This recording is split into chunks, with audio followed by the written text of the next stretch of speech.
Dinuka with Electro. ආයුබෝවන් ඔයාලා හැමෝටම අද මම වීඩියෝ එකකින් ගෙනාවේ ESP 8266 මොඩියුල් එකකින් මේ වගේ ස්ක්‍රෝල් වෙන ටෙක්ස්ට් ඩිස්ප්ලේ එකක් හදාගන්න කොහොමද කියලා බලන්න. ඉතින් අපි යමු වීඩියෝ එකට මේ වගේ ස්ක්‍රෝලින් වෙන ඩිස්ප්ලේ එකක් කොහොමද හදාගන්නේ කියලා. මේ තියෙන්නේ ESP 8266 යන මොඩියුල් එක. මේකෙන් තමයි අපි මේ ප්‍රෝග්‍රෑමින් එක කරගන්නේ. තව අපිට 7219.matrix LED මොඩියුල් එක ඕනේ. ඉතින් අපි යමු ඉස්සෙල්ලාම ප්‍රෝග්‍රෑමින් එකට ප්‍රෝග්‍රෑමින් කරගෙන ඉමු. මේ තියෙන්නේ Arduino software එක. අපි Arduino software එකෙන් තමයි මේ වෙටි කරගන්නේ. ඉතින් අපි බලමු ඉස්සෙල්ලාම කොහොමද මේ බෝඩ් එකට ESP software එක අපි install කරගන්නේ කියලා. අපි දැන් මේ විදිහට tools වලට ගිහලා tools වලින් board කියන තැනට ගිහලා board manager කියලා එකක් නම් අපිට පේනවා උඩින්ම තියෙන board manager. ඉතින් අපි දෙන්න ගියාම මේ වගේ box එකක් open වෙනවා. box එක මේ වගේ මෙතන bar එකේ ESP 8266 කියලා අපි type කරගන්නවා.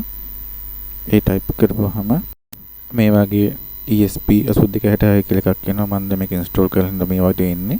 ඉතින් අපි මෙතනින් 3.3 බිඳුවයි කියලා අපි ඒක install කරගන්නවා.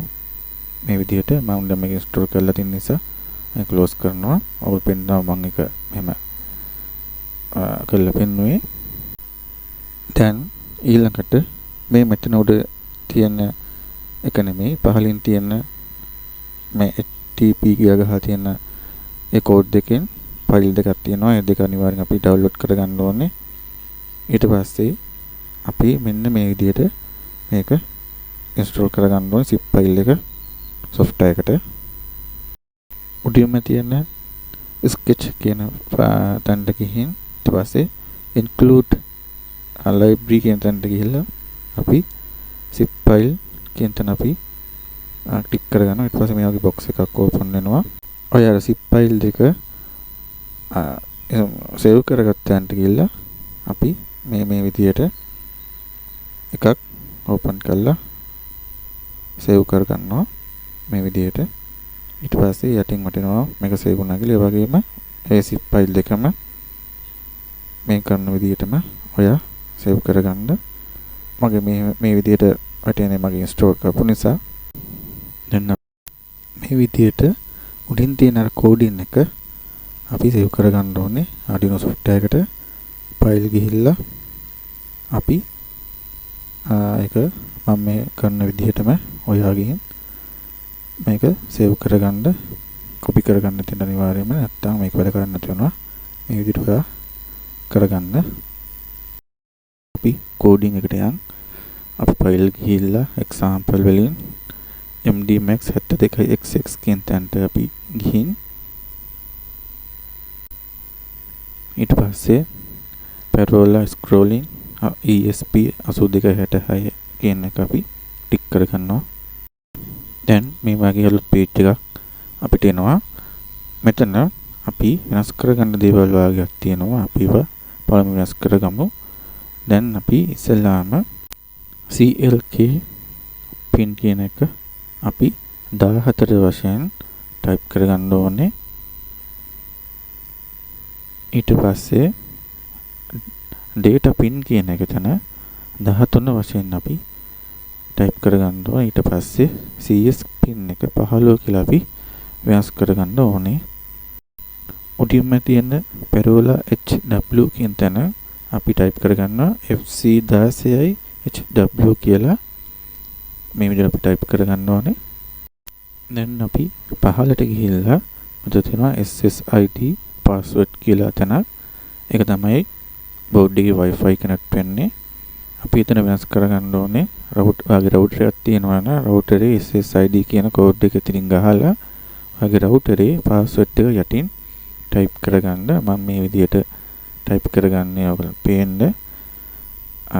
ඉතින් ඒ වගේ මේ වගේ router එකේ SSID එක මේ විදිහට type කරලා යටින් password එක type කරන්න. නැත්නම් මේක connect වෙන්නේ නැහැ. මේක වැඩ කරන්නේ නැතු වෙනවා අනිවාර්යයෙන්ම කරන්න වෙනවා. අපි දැන් මේක අප්ලෝඩ් කරන්න බෝඩ් එක තෝරගන්න ඕනේ. බෝඩ් එක අපි තෝරගන්නේ tools වලට ගිහිල්ලා tools වලින් board කියන තැනට ගිහලා generic ESP8266 කියලා බෝඩ් එක ඔයා සිලෙක්ට් කරගන්න. ඊට පස්සේ ඔයා USB එක හරහා බෝඩ් එක සම්බන්ධ කරගන්න. ඊට පස්සේ ඔයාට port number එකක් එයි port එකට. ඒක අපි යටම තියෙන තැනින් port එක තෝරලා ඔයා මේ විදියට උඩින් කහ පාට බටන් එක දාලා තියෙන. ඉතින් ඔයා අප්ලෝඩ් දෙන්න බෝඩ් එකට. ඊට පස්සේ මෙතන පැත්තෙන් තියෙන කොළ පාට එක මෙහෙම මෙතනට පිටිච්ච ගමන්ම ඔයා ෆ්ලෑෂ් බෝඩ් එකේ ෆ්ලෑෂ් කියලා බටන් එකක් තියෙනවා. ඒ බටන් එක ඔයා ඔබාගෙන ඉන්න මේ ඔක්කොම ඉවරගෙන ගමන් රතු පාටින් ඔයාට වැටෙයි. මෙන්න මේ වගේ ඔයාට දැන් පේනවා මේ වගේ රතු පාට යටට යනවා කවුන්ට් වෙවි යනවා. ඊට පස්සේ මේක done කියලා වැටෙනවා. ඊට පස්සේ ඔයා තියෙන්නේ බෝඩ් එක PC එකකින් ගලවලා වයර් ටික සම්බන්ධ කරගන්න.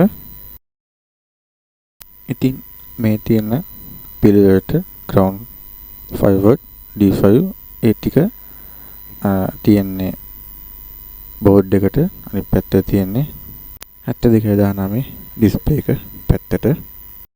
දැන් අපි USB එක හරහා අපි මේකට power එක දීලා බලමු කොහොම මේක දැන් වැඩ කරන්න කියලා. ඔයාට පුළුවන් මේකට කෝඩින් කරලා සම්පූර්ණ වුණාන් පස්සේ ඕනම USB එකට ගහලා මේක රන් කරවන්න. ඕනම උපාංගයකින් මේකට ඉන්ටර්නෙට් තියෙන උපාංගයකින් මේක ඕනම දෙයක් කරන්න පුළුවන්.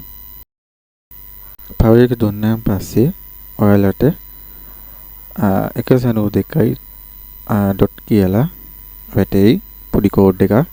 ඒක අපි ඒ කෝඩ් එක මේ විදිහටම අපි ගහ ගන්න ඕනේ. හැබැයි මැද්දේ තියෙන බිංදු දෙක අකුරු තුනේ බිංදු දෙකක් එනවා. ඒ බිංදු දෙක කපලා ඉතුරු අංකය ගහන්න. එහෙමයි මේ කෝඩින් එකට වැඩ කරන්නේ. ඒ කෝඩ් එක මේ විදිහටම අපි වෙබ් බ්‍රවුසර් එකේ උඩින් ගහ ගන්නවා. ඊට පස්සේ අපි ගහගෙන එක අපි එන්ටර් කරපුවාම මෙන්න මේ වගේ පේජ් එකක් එනවා.